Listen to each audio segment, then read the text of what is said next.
ত্রিজগত কৃষ্ণ হই সকলে হয় একত্রিত আক্রমণ করো যদি সেই নগর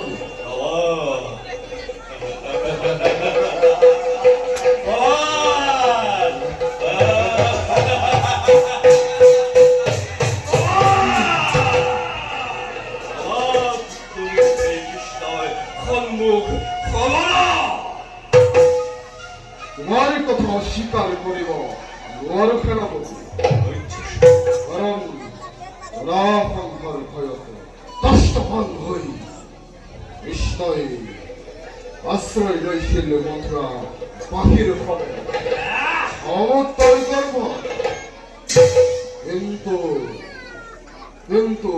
কাল তো মনের ধরে মহা পরাক্রমী বীরত্বে সালানারে ফাটালে পতন কৃষ্ণ জাতি ভট্টাঘাত করেছে আমার বীরত্বে এই জগৎ অদ্বিতীয় মহান পুরুষ বলি ইসে অনিশ্বর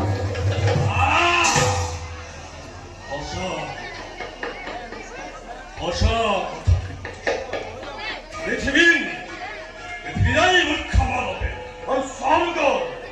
আর স্বর্গর সেই অপতিয়া ফেরু দেবতা হওয়া দেবতা বলি জগতর